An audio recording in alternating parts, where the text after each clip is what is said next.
గుడ్డోళ్ళకి కళ్ళు వస్తాయి, కుష్ఠరోగం ఉన్న వాళ్ళకి బాగా అవుతుంది, ఇట్లా విన్నాను. అయ్యో ఎంత గొప్ప దేవుళ్ళే, ఇవన్నీ నిజంగా అవుతాయేమో, అట్లా ఒక పాజిటివ్ థింక్ ఉన్నది. ఓకే. నేను ఇన్ని సంవత్సరాల నుంచి కరెక్ట్ పోయిన చర్చికి వాళ్ళ బుద్ధి నాకు తెలియలేదండి. ఓకే. ఎప్పుడైతే మా తమ్ముడికి బాగలేదో అప్పుడు కొంచెం చర్చిలో ఆబ్సెంట్ అయినాయి.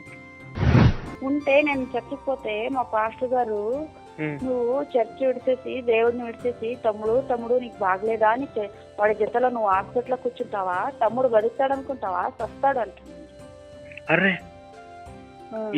పాస్టర్ గారు ఇలానే అన్నాడండి, మైక్ లో 200 మంది ముందు ఇట్లా అన్నాడండి పాస్టర్. ఎక్కడోడు ఎవడోడు ఏ పాస్టోడు? చర్చికి రాకపోతే దేవుని ఉగ్రత వస్తుంది, దేవుని కోపానికి గురి అవుతారు, చస్తే సావని నేను రానున్నాను. ఇప్పుడు ఇట్లా రావడానికి కారణం ధైర్యం ఎట్లొచ్చిందంటే మీ వీడియోస్ చూస్తే మాకు ధైర్యం వచ్చింది. ఇది ఎట్లుందంటే నాకు నిజంగా మీకు కానీ కరడాకర కానీ మీరు ఎంత కృతజ్ఞతలు చెప్పినా చాలదండి, నాకు ఒక పునర్జన్మ దొరికినట్టుంది ఇప్పుడు. లేదంటే మేము దాంట్లోనే కొట్టుకుని పోయేసేవాళ్ళం అండి. పొరపాటుగా కూడా పాస్టర్ ఇంట్లోకి రానివ్వకండి. పాస్టర్ ఇంట్లోకి వచ్చిందంటే దరిద్రం అనేది ఫస్ట్ గుర్తుపెట్టుకోండి. అక్కడ పసుపు నీళ్ళు చల్లండి. ఎందుకంటే సిగ్గు, శరం, రోషం, పౌరుషాలు ఇవన్నీ ఏముండవు పాస్టర్లకి. హే గాయ్స్, పాస్టర్స్ మీ దగ్గరకు వచ్చి మా మతంలోకి మారని ఇబ్బంది పెడుతున్నారా? పాస్టర్లు మీరు బైబిల్లో క్వశ్చన్స్ అడగాలనుకుంటున్నారా? అయితే ఇప్పుడే ఎక్స్ క్రిస్టియన్ బుక్లెట్ ని ఆర్డర్ చేసేయండి. ఇది జస్ట్ 12 రూపీస్ మాత్రమే. స్క్రీన్ పైన కనిపించే నెంబర్ కి కాంటాక్ట్ అవ్వండి.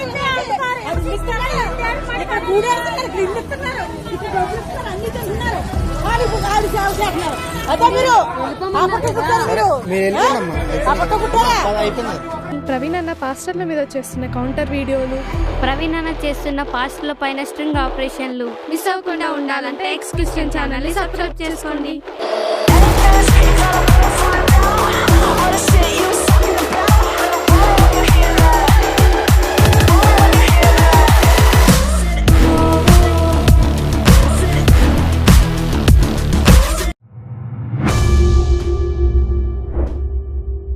నమస్కారం అండి, నేను ప్రవీణ్ మాట్లాడుతున్నాను. నమస్తే అండి. అది సారీ అండి, ఇందాక కొంచెం బిజీగా ఉండి రెస్పాండ్ అవ్వలేకపోయాను సరిగా. చెప్పండి. మీ వీడియోస్ అన్ని చూస్తున్నానండి, చాలా బాగా చేస్తా ఉన్నారు మీరంతా. అక్కడంతా పోయేసి పల్లెటూర్లలో అంతా నేను ఇట్లే ఒకరోజు వీడియో చూస్తూ కరుణాకర్ అన్నది ఒకటి వీడియో వచ్చిందండి. ఆమె ప్రసన్న బోల్డ్ది ఒకటి వచ్చింది. ఆమెది వస్తే ఇంకా చూసినాను, ఇదేమిది క్రిస్టియానిటీది ఉంది కదా అని చూసినాను నేను. అంటే నేను పుట్టినప్పటి నుంచి హిందూ ఫ్యామిలీ అండి మాది. ఇంకా మా ఆయన వాళ్ళు వచ్చేసి మా ఆయన ఒకటే చర్చికి పోయేవాళ్ళు. ఆయన మీ హస్బెండ్ ఒకరు చర్చికి వెళ్ళేవాళ్ళు? చర్చికి వెళ్ళేవారు. ఆయన వాళ్ళు హిందూసే, కానీ ఇట్లా మధ్యలో వేరే వాళ్ళు ఒక ఆయనకి ఒక 18-19 ఇయర్స్ ఉన్నప్పుడు పిలుచుకోపోయినారు. ఆయన ఇంకా 25 ఇయర్స్కి ఆయనకు పెళ్ళి అయింది. అంతవరకు ఆయన చర్చికి పోతా ఉన్నారు. వాళ్ళ మేనమామదే చర్చ్ ఉన్నది. ఇంకా వాళ్ళు అందులో పిలుచుకుపోయి ఉంటే ఇంకా వీళ్ళు మా ఆయన వాళ్ళు వచ్చేసి మా అవ్వ వాళ్ళు ఉన్నారు, ఆడున్నందుకు వాళ్ళు చెప్పినారు, పిల్లోడు మంచోళ్ళే, ఏ మతం అయితే ఏముంది, అందరి దేవుళ్ళు ఒక్కటే కదా, ఇచ్చి చేయండి అంటే ఇంకా మా నాన్నగారు వచ్చేసి ఇంకా ఇచ్చి పెళ్లి చేసినాను.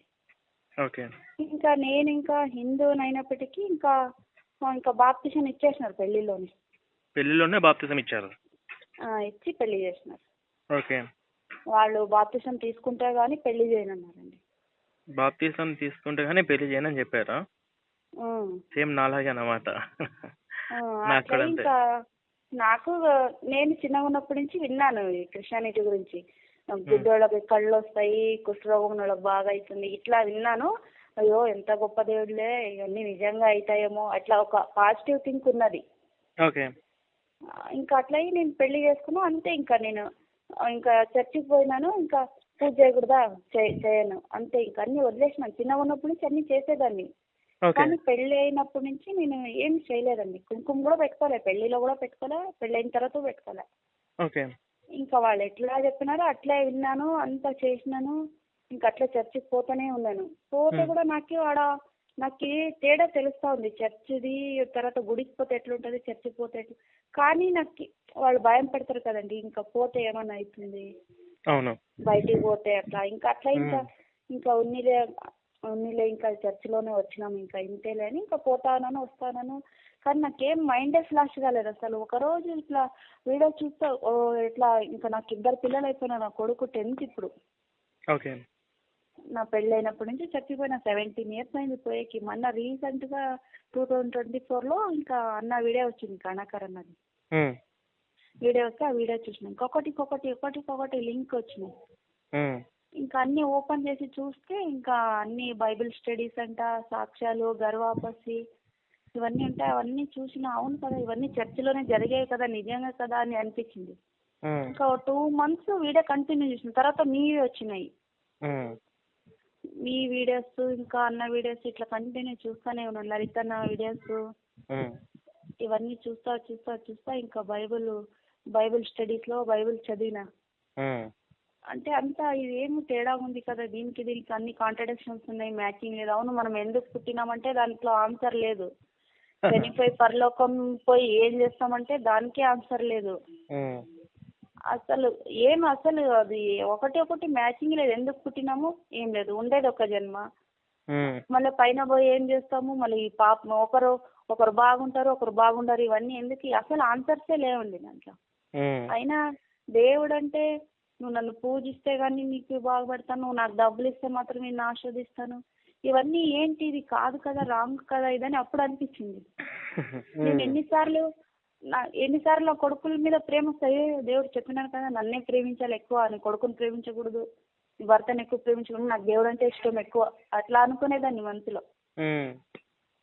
అవన్నీ ఉన్నాయి కదండి బైబిల్లో. నన్ను ఇప్పుడు అసలు తల్లిదండ్రులు ద్వేషింపమని అని చెప్పింది. ఇంకా చెప్పాలంటే కన్న తండ్రి చనిపోతే తల కొరుగు కూడా పెట్టడానికి వెళ్ళొద్దని చెప్పేసి కూడా బైబిల్లో యేసు చెప్తాడు.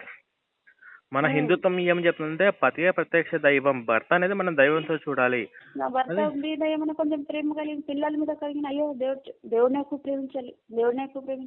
ఇట్లా ఇంకా నేను మిషన్ కుట్టాను ఇంట్లో, ఒట్టి వాళ్ళు ఏం నువ్వు కుట్టొద్దు ఏమొద్దు, ఉత్త ప్రేయర్ చేయంటారండి. మిషన్ కూడా కుట్టొద్దు, ప్రేయర్ చేసుకుంటారా? ఉత్త ప్రేయర్ అంటే ప్రేయర్కి రావాలా, తర్వాత కుట్టుకోవాలి. నువ్వు ఎక్కువ దేవుని సన్నిధిలోనే గడపాలా, దేవుడు ఇస్తాడు డబ్బులు అంటారు. మాకెవరు ఇస్తారండి, దుడిస్తే కదా వచ్చేది డబ్బులు. అట్లా ఇంకా నేనేం చేసినా మా అక్క మొగుడికి ఒకసారి బాగలేకున్నదండి.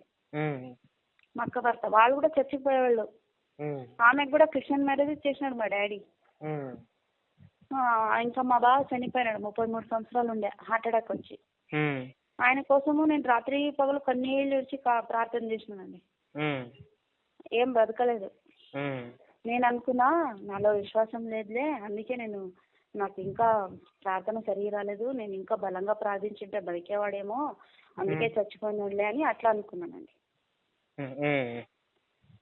తర్వాత మా చిన్నమ్మ వాళ్ళ భర్త, ఆయనకు క్యాన్సర్ వచ్చినది.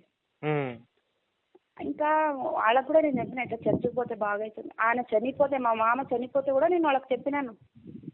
వాళ్ళు ఏం చేసినారు, పోయినారు వాళ్ళ ఇంట్లో ఉన్న పూజలన్నీ తీసేసి చర్చికి పోయినారు. అంత చేసి అంత ఇది చేసినాడు. ఆయన ఇంకా ఎట్లా భక్తిపరుడు అయిపోయినాడంటే ఎంత బాగా, ఇంకా 1000 రూపాయలు దుడిస్తే 800 చర్చికి ఇచ్చేటట్టు అయిపోయినాడు. 1000 రూపాయలు వస్తే 800 చర్చికి ఇచ్చేవాళ్ళ? అట్లా.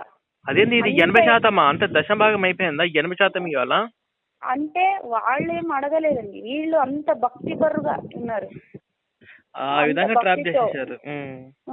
ఇంకా ఆయన ఒక 2-3 నెలలు బాగానే ఉన్నాడు. నేను అనుకున్నా చచ్చిపోయినందుకు బాగా అయినాడులే అనుకునేది. అంటే ఒక వ్యాధి వచ్చిన వాళ్ళు ఇప్పుడు ఒక రోజు బాగుంటారు, ఒక రోజు బాగుండారండి. కానీ అది పూర్తిగా బాగోదు, లోపల అట్లే ఉంటది. మనకేమన్నా చచ్చిపోయినాకే బాగున్నాడేమో అని అనిపిస్తుంది, కానీ ఆయన చనిపోయినాడండి. మళ్ళా ఒక 5-6 నెలలకి చనిపోయేసినాడు. కానీ అంత లోపల కొంచెం బాగుంటే కూడా బాగున్నాడులే అనుకుని ఇట్లా అనుకున్నాం మేము. ఇంకా ఆయన చనిపోయినాడు. తర్వాత ఇంకా మరి వాళ్ళు చనిపోయినప్పుడు కూడా అర్థం కావట్లేదా ఈయనేం దేవుడు ప్రార్థన చేస్తే ఏం లాభం లేదని చెప్పేసి మీకు అర్థం కాలేదా? వదిలేసినారండి వాళ్ళు, మా చిన్న వాళ్ళు వదిలేసినారు. వాళ్ళు క్రైస్తవుని వదిలేశారు ఎట్లా? వదిలేసినారు ఇంకా అంతే. అంటే క్రిస్టియన్ మతం నుంచి బయటకు వచ్చారా? వచ్చేసినారు వాళ్ళు. ముందునే వాళ్ళు ఇంకా ఏం చర్చికి పోయినా కూడా వేస్ట్, ఊరికే మనం ఇది అనుకున్నదని వాళ్ళు మామూలు పూజ చేసుకుంటున్నారు. కానీ నేను మామూలుగా ఏమోలే ఆయన తర్వాత అట్లున్నది చనిపోయినట్టు నేను మామూలుగా చర్చికి పోతానే ఉన్నాను మళ్ళీ కంటిన్యూ. ఏమైనా కూడా నాకు బుర్ర ఏం తట్టట్లేదు అసలు, ఊరికే పోతానే ఉన్నాను. ఇంకా మేము 3 అక్క చెల్లెలు, మాకు ఉండేది ఒకే ఒక తమ్ముడు. ఉమ్, వాడికి చిన్నగా ఉన్నప్పటి నుంచి కిడ్నీ ప్రాబ్లం ఉన్నదంట. ఉమ్, ఇంకా వాడి కోసం ఏడ్చని రోజు లేదు, చేయని ప్రేయర్ లేదు. ఉమ్, ఎంత ప్రేయర్ చేసిందంటే ఉమ్. ఇంకా వాడేం బతకలేదండి. ఇంకా చనిపోయారా? చనిపోయినాడు. ఇప్పుడు చూడండి, ఇప్పుడు ప్రార్థన ద్వారా నిజంగా స్వస్థతలు జరిగేటట్టయితే కరోనా వైరస్ వచ్చినప్పుడు మొత్తం 1500 మంది పాస్టర్లు ఎట్లా చచ్చిపోతారండి? మీరు చదువుకున్న వాళ్ళ? వీళ్ళు చదువుకున్నానండి. వీళ్ళు మరి చదువుకున్న వాళ్ళండి మీరే ఇలా ప్రార్థన ద్వారా రోగాలు తగ్గిపోతాయని చెప్పేసి మీరు ఎలా అంటే నమ్మగలుగుతున్నారు? మేము హాస్పిటల్కి చూపించినామండి. మేము ఉమ్, వాళ్ళు ప్రేయర్ చేసినాము. ఇంకా హాస్పిటల్ బెంగళూరు అంతా, మరి కర్ణాటక యాక్చువల్లీ ఉమ్, బెంగళూరు అంతా చూపించినాము. నేను ఇంకా మా తమ్ముడికి బాగలేకున్నందుకు మా అమ్మ నాన్నకి అంత తెలీదు. మేమే ఇంకా ఆడపిల్లలు ఉండేది. ఇంకా వాడికి మేమే చూపించాలా హాస్పిటల్ కానీ ఏమైనా తిరిగేది.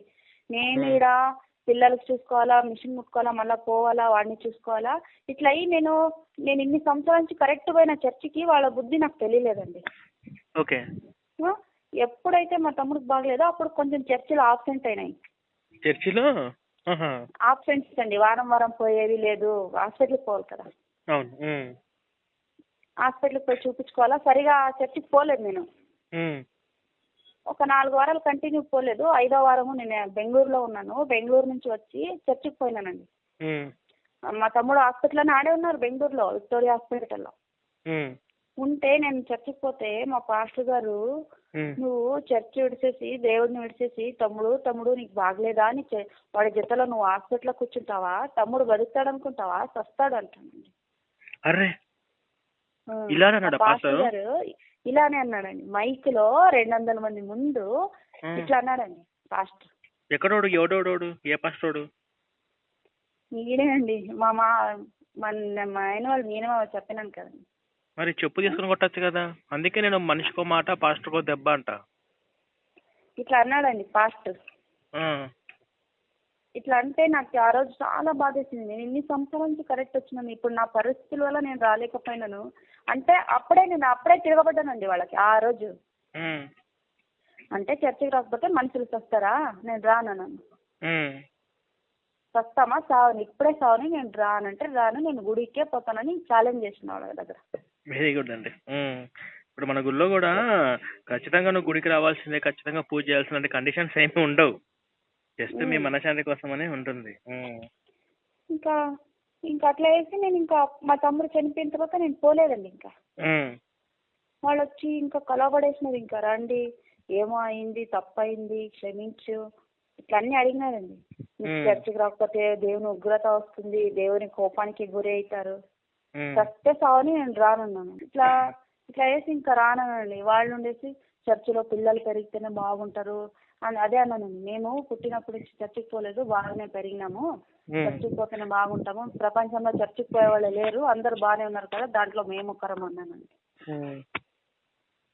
ఇట్లా ఒక చర్చికి పోతే నిజంగా మేము దుడిచిన దాంట్లో వాళ్ళకే ఇవ్వాలి డబ్బులు. నేను క్రిస్మస్ వస్తే కంపల్సరీ 2000 రాసిస్తారండి. ₹1 తగ్గించేటట్లేదు. చెప్తారు 2000 రాసినామంటే మీరు మళ్ళీ 500 తగ్గించినారు, దాంట్లో తగ్గియకూడదు, కరెక్ట్ ఇవ్వాలని చెప్తారు వాళ్ళు. అట్లా డబ్బులు ఇచ్చినారు. ఇంటికి వస్తే వాళ్ళ ఇంటికి వచ్చినా మేమే డబ్బులు ఇవ్వాలా, మేము ఇంటికి పోయినా వాళ్ళకే డబ్బులు ఇవ్వాలా. డబ్బులు అట్లా. వాళ్ళు ముసలోళ్ళ దగ్గర కూడా వచ్చే పింఛన్లు కూడా పాప ముసలోళ్ళు అని చెప్పి కూడా ఆలోచించరు, వాళ్ళ దగ్గర కూడా తీసుకుంటారు ఈ కిరాతకులు. అవునా కదా? కానీ క్రిస్టియానిటీ అనేది ఎట్లుంటదంటే ఇంతవరకు ఎవరికే కానీ మైండ్ ఫ్లాష్ కాలేదండి. అది బైబిల్లో ఇట్లా ఉంది కదా అని. అది ఎన్నిసార్లు దావీదుది చూసినాను.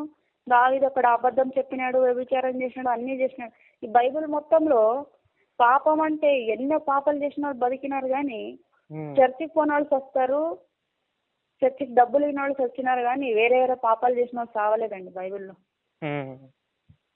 అది తెలుసుకున్నాను. ఇప్పుడు మీరు మొత్తం తిరిగి ఏదైనా హిందూ దేవుళ్ళని పెట్టి మీరు పూజించుకుంటున్నారా? ఇప్పుడు ఇంకా దేవుడిని పెట్టలేదండి. అంటే నేను ఇప్పుడు ఒక 6 months 7 months అయినా చర్చికి పోలేను. అంటే గుళ్ళకి పోయినానండి. చాలా సంతోషం. మంచి రోజు. ఎక్కడ మీరు ఉండేది? ఎక్కడ? ఇంకా అందుకే మా అమ్మలు కూడా చాలా సంతోషంగా ఉన్నారండి. ఇప్పుడు పోనీలే చర్చికి పోవక ఇంకా అనండి. అంతా ఇప్పుడు ఇట్లా రావడానికి కారణం ధైర్యం ఎట్లొచ్చిందంటే మీ వీడియోస్ చూస్తే మాకు ధైర్యం వచ్చింది. ఓకే. లేదంటే మా తమ్ముడు చనిపోయిన కూడా ఒక భయం ఉంటుంది, దేవుడిని మనం ఎదిరించకూడదు అనేసి వేసుకుంటూ ఎట్లా ఇంకా అయిందిలే అని మనం మళ్ళీ పోయేవాళ్ళము. కానీ వద్దు, అది నిజమే కాదని తెలిసినందుకే బయటికి రాగలిగినానండి. ఇది ఎట్లుందంటే నాకు నిజంగా మీకు కానీ కరుణాకర్ కానీ నేను ఎంత కృతజ్ఞతలు చెప్పినా చాలదండి. నాకు ఒక పునర్జన్మ దొరికినట్టుంది ఇప్పుడు. లేదంటే మేము దాంట్లోనే కొట్టుకొని పోయేసేవాళ్ళం అండి. అది ఒక చర్చికి పోతే ఎట్లుంటదంటే ఒక హిప్నోటైజ్ లాగా అది వాళ్ళు ఏం చెప్పినా కరెక్ట్ అనిపిస్తుంది అండి దాంట్లో ఉంటే. అవును, మనము లాజికల్ గా ఆలోచించడం ఎప్పుడు ప్రారంభిస్తామో అప్పుడు అది రాంగ్ కదా అని అప్పుడు ప్రశ్నించగలిగిన ఇది వస్తుంది. కానీ అది ఆలోచించగలిగిన శక్తి వచ్చిందంటే మీ వీడియోస్లు చూసి. అన్న బైబిల్ స్టడీ చూసిన, మీవి చూసిన, చాలా సంతోషంగా ఉందండి. ఇప్పుడు ఎంత ఫ్రీగా ఉందంటే పొద్దున్న లేస్తాను, ఎవరు పంట లేదు, నాకు ఇష్టం ఉంటే గుడికి పోతాను. పోయినానండి, పిల్లల్ని అందరు, ఆయన కూడా వచ్చినారు, అందరు పోయినాము, గుడికి పోయినాము. అంత బాగుందండి ఇప్పుడు. నాకు యాదవ్ నిజంగా పునర్జన్మ దొరికినట్టుందండి. అయ్యో లేదా పిల్లలైతే మాత్రం చాలా జాగ్రత్త. పొరపాటుగా కూడా పాస్టర్ ఇంట్లోకి రానివ్వకండి. పాస్టర్ ఇంట్లోకి వచ్చిందంటే దరిద్రం అనేది ఫస్ట్ గుర్తుపెట్టుకోండి. ఆడ పసుపు నీళ్ళు చల్లండి. ఎందుకంటే సిగ్గు, శరం, రోషం, పౌరుషాలు ఇవన్నీ ఏముండవు పాస్టర్లకి. ఇన్ని సంవత్సరాల్లో చర్చికి పోయినా నేను చూసిన వాళ్ళు చేసేవన్నీ. డబ్బులు ఉండే వాళ్ళ ఇంట్లో వేరే ప్రేయర్ చేస్తారు, డబ్బులు ఇచ్చే వాళ్ళే వేరే విధంగా ట్రీట్ చేస్తారు. ఇప్పుడు నేను ఈ 17 సంవత్సరాల్లో పోయినాను కానీ ఎప్పుడు కేక్ కటింగ్ అయినా ఏమైనా డబ్బున్నోళ్ళే వచ్చి కట్ చేస్తారు కానీ డబ్బు లేని వాళ్ళు వచ్చి కట్ చేయరండి. ఇవన్నీ నేను చూసిన కానీ బయటికి రాలేకపోయినా. ఉన్నిలే కానీ బయటికి రాగలిగిన ఒక శక్తి వీడియోస్ ద్వారా దొరికింది. అంటే మీకు అర్థమైపోయిందా మొత్తము మేము పాస్టర్తో డిబేట్లు చేస్తున్నప్పుడు కానీ ఈ క్రైస్తవం ఎంత ప్రమాదకరమో అని? అంత అర్థమైందండి. అదొక ట్రాష్, అది దేవుని తత్వమే కాదు, అది మనుషులు రాసుకున్నదని ఇప్పుడు అర్థమైంది. దేవుడు అట్లా మాట్లాడాడు, అట్లా చెయ్యడు. దేవుడు అంటే నిజంగా శివుడే. నా 17 సంవత్సరాలు నా ఆత్మీయ జీవితాన్ని పోగొట్టుకున్నాను కదని చాలా బాధ ఉందండి నాకు. అయ్యో, నా దేవుడిని ఇన్ని సంవత్సరాలు నేను పూజించలేదే, నేను దాన్ని పోగొట్టుకున్నాను కదా చాలా బాధపడతాను నేను రోజు. అవునండి, నాకు చాలా నిజంగా అంటే ఎంత వాళ్ళు ఎట్లా చెప్తారంటే, ఇప్పుడు చర్చ ఇడిసినావు కదా ఏమన్నా ఒకటి అవుతుంది, ఇదవుతుంది అంటే ఏమన్నా ఒకటి అవుతుందంటే నిజంగా దేవుడే కాదండి. ఎందుకంటే నిజంగా దేవుడైతే నా బిడ్డ ఎక్కడున్నా కూడా బాగుంది అని కోరుకుంటాడు కదా. అట్లయితే నేను హిందుత్వం వదిలి నేను ఇన్ని సంవత్సరాలు దీంట్లో ఉంటే కూడా బాగుంది, నిజంగానే దేవుడు ఆయనే కదండి. ఎట్లా అంటే నన్ను బాగా చూస్తున్నాడు. ఇప్పుడు నేను దాంట్లో నుంచి బయటికి రాగానే నన్ను శిక్షిస్తున్నాడు అంటే ఆయన దేవుడే కాదు అసలు. కన్న తల్లి అది అన్న ఒకటి చెప్తాడండి, నిజమైన తల్లి బిడ్డ ఉంటుంది, అది చీల్చేయండి అంటే లేదు, కన్న తల్లి వచ్చేసి వద్దు ఆమెకే ఇచ్చేసేయండి, ఆ బిడ్డ అక్కడ కూడా బాగుంది అని అంటారంట. కానీ పెంచిన తల్లి లేదు చీల్చండి అంటారు. అట్లా ఇప్పుడు నేను హిందుత్వం వదిలి దీంట్లోకి వచ్చిన ఆ దేవుడు నన్ను ఏం చేయలేదు, కానీ దీన్ని వదిలి వస్తే ఇప్పుడు ఏమైనా చేసేస్తారంట. దేవుడే కాదు కదా అట్లా అంటే. అలాంటి వాడు దేవుడు ఎందుకైతే చెప్పండి. లేదండి, మీరు చాలా బాగా ఇది చేస్తున్నారు. ఇన్ని సంవత్సరాలు ఎవరు చెప్పలేదు, తెలియలేదు. ఇప్పుడు అందరు మేల్కుంటున్నారంటే ఇప్పుడు ఎవరు ఇట్లా సువార్త చెప్పే అవ్వదు. చూడండి, ఇంకొక 10 సంవత్సరాలు ఆగండి. ఈ 10 సంవత్సరాల తర్వాత పాస్టర్లు రోడ్ల మీదకి బైబిల్ పట్టుకొని రావాలంటే కూడా వాళ్ళు భయపడతారు. అది ఇప్పుడు ఎందుకంటే మోషే ఆజ్ఞలు తెచ్చినాడు కదండి, 10 ఆజ్ఞలు. అవును, అప్పుడు ఆ యొక్క తెచ్చే లోపలనే కింద విగ్రహారాధన చేస్తా ఉంటారు వీళ్ళు. అంటే వెంటనే దేవుడు వాళ్ళని చంపేసినాడు, భూమి చీల్చబడ్డది అని చెప్తారు వీళ్ళు. అంటే మోషే ఆజ్ఞని ఇంకా దేవుడు ఇచ్చింది అప్పుడే ఆజ్ఞలు అయితే చేతిలోనే ఆజ్ఞలు ఉంటే వీళ్ళకి తెలియదు కదా, ఎట్లా వెంబటే శిక్ష వస్తుందండి. వీళ్ళకి చెప్పడానికన్నా ముందే ఆయన ఇంకా చెప్తున్నాడు, వీళ్ళకి చూపిలేదు కదా ఆజ్ఞలు విగ్రహారాధన చేయకూడదని. అంతకు ముందే అంటే ఇది ట్రాష్ అనే తెలుస్తుంది కదండి. అవునండి, అవును. ఎందుకంటే ఆజ్ఞ ఇచ్చిన తర్వాత వాళ్ళు చేస్తే అది వేరే, ఇంకా ఆజ్ఞనే ఆయన తీసుకొస్తున్నాడు, అంత లోపల చూసినాడు వీళ్ళు విగ్రహారాధన చేసేది. ఇలా తెలియదు కదా.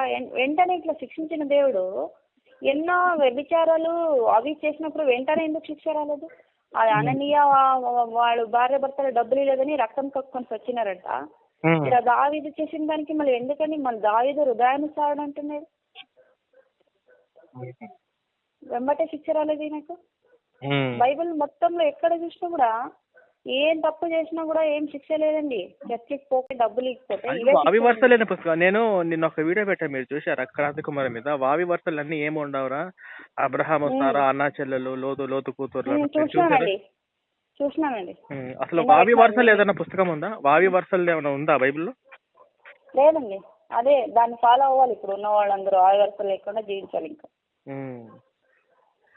సరేనండి, లాస్ట్ అండ్ ఫైనల్, ఈ రికార్డు వింటున్న ప్రేక్షకులందరికీ మీ ద్వారా మీరు ఏం చెప్పాలనుకుంటున్నారు? అంటే ఈ రికార్డు యూట్యూబ్లో పెట్టినప్పుడు చాలా మంది వింటుంటారు.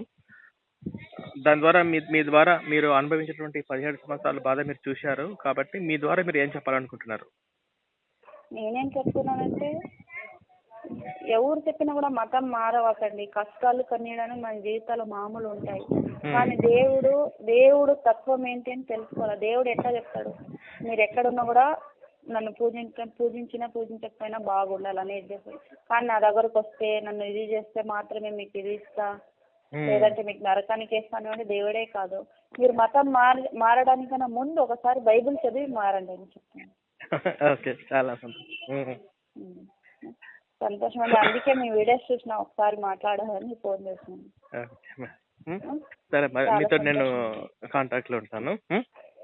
థ్యాంక్ యూ సో మచ్ మరి. సరే అండి.